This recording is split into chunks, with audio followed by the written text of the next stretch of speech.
we're here at the Shannons, used to be the auction house, and we're talking to Phil from Shannons about his wonderful Mustang that he found in a backyard in Brisbane. So I'm going to be quiet now and just let Phil take the story. Yeah, we call it the Metro Barn Find. Forgotten, it's as we call it. And everybody loves, well, Ford fans love Mustangs, but everybody likes Mustangs, likes 65 Fastback. Right. 65 Fastback is where, Fastbacks first started. And you can see the shape, even if you look at a new Mustang, you can see where it all started. Sure. This car is a C code. Looks like it came from the factory with the original A code manifold and carby. All looks very original. The first owner gave it a birthday in 1985 in America. He replaced all the interior. They repainted the car and everything was rebuilt. And then it came to Australia, I think in about early 2000s, 2006. The next owner had it for about 10 years and then unloved it and left it in the backyard. So you can see the ravages of the sun has oxidized all the paint. Some of it's flaked off, whereas the interior is still looking good like it when it was restored. So a lot of people have said to me, "Oh, don't paint it, Phil. It looks fabulous. Just drive it like that," because it's a 65 fastback. It's a 4-speed manual. Originally started life as a 3-speed top loader. Been changed to a T10. 4-speed, which is a common thing for the old 3-speed Mustangs. Yeah, it's just a matter of putting in a 4-speed box and it becomes a 4-speed. So 289 original. It's not enhanced in any way, but that's the great thing about this car. Absolutely no rust, which is quite rare for cars. Yeah, the floors is what can go in these old Mustangs, and all the paperwork shows every little part that was bought for it back in the day. We're not sure what the next stage of this car is. If the linkages are a bit worn, so that'll be the next thing. Yeah, so it's a bit difficult to drive. It doesn't want to find gears, but apart from that, everything's looking pretty good. It drives nicely. They're not big horsepower, they're only a couple of hundred horsepower, so we might do something about that along the track. We might change the carby on it. But hey, 65 fastback doesn't get any better. They're looking, over 100 plus for a really nice one now.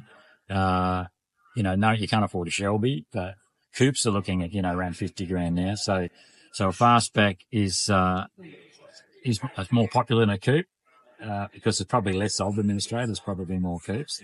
But, it's amazing. Phil, you must have a bit of bloodhound in you. How did you discover it? Well, look, I mean, I've always been a Mustang. I raced a 66 coupe for about 20 years, and then the 64 Mustang race car bought in from the States sitting over there is mine. And I've had two 67 fastbacks, and I've always loved fastbacks. Fastbacks are really cool. They're beautiful shape. Yeah, they're just such a great shape.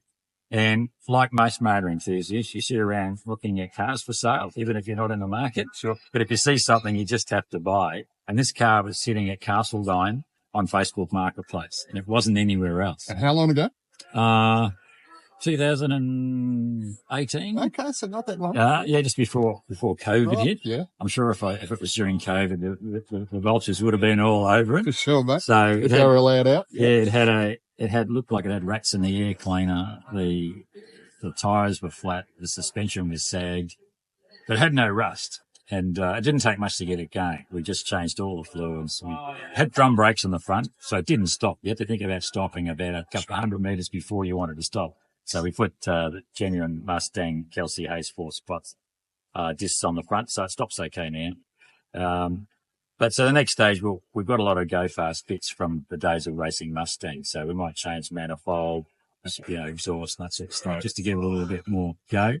But otherwise, it's a sweet little fastback, and they're getting hard to get now. Oh, for sure. Yeah, they're in America. Especially without rust. Yeah. In America, you with exchange rate and what it costs to get a car out here, it's probably better off buying a Mustang here these days. Is that right? Yeah, because there's so many here. Yeah. I mean, they sold, I just did a piece on Mustangs recently, and in 1964, they launched at the World Fair in April the 17th, 1964, and they sold 22,000 on the first day.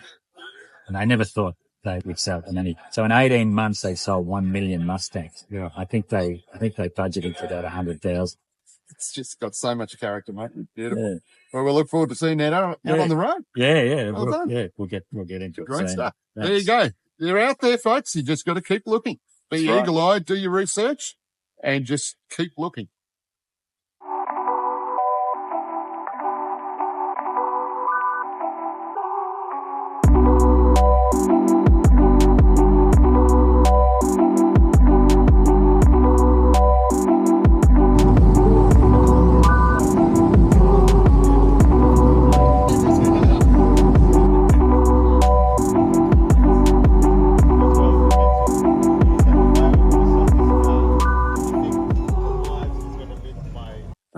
So, folks, we're here at the Shannons X auction house, and I'm standing next to Eric, and I'm blown away by this most beautiful Impala, which Eric has built. He's a spray painter. And so what year is the car, Eric? 62 Impala. Okay. And how long have you had it now? Oh, probably about 7 years now. Right. Yeah. And you were saying to me before it's about a 5-year build? Yeah, it took 5 years to build, yeah. Wow. And is this, obviously this lowrider style, is this the first of this type that you've done, or have you done a few of these now? No, this is the first one. I always wanted one, so I just had to jump at the first one that I could get. Wow, that's amazing. The mate. prices were going up. Oh, I had absolutely. to get one before I could afford one, yeah. Yeah. So what inspired this particular style for you? Oh, I'm always been into lowriders, you know what I mean? Like, it's sort of like Latino people that, Yeah. that's why we do, but, you know, with family and that, I did a lot of 4-cylinders, JDM in the past, but, you know, I wanted to do the Impala, so, Okay. yeah. Right. So, gotta do one. Yeah, for sure. And was there a history in your family of people who were crazy about cars? Oh, no, I think probably I'm the one that is the car guy. I got all my cars, they're all modified. You know, Oh, can't help done. myself. I always think when I bought this, I say all I'm gonna do is paint it and drive it. Yep. And You couldn't stop. ended up being nutball restoration and still not stopping. Yeah, That's amazing, mate. Yeah. That's fantastic. So the spray job itself, you were telling me before you were a spray painter by trade. yes, So have you done all of the paintwork and the prep on this one? yeah, all of it. Just incredible, mate. Look, it is an absolute credit to you, and thank you so much for bringing it along today to the Cars and Coffee here, and I'm just blown away. It's just wonderful. Thanks Yeah, again. and I ended up being pretty clean. I think it's just easy on the eye. Yeah. So, Yeah, well, it's certainly attracting a lot of attention here, mate. Yeah. So you've done a wonderful job, and there's nothing else here like it. It's extraordinary. yeah. Well done. Thank you so much.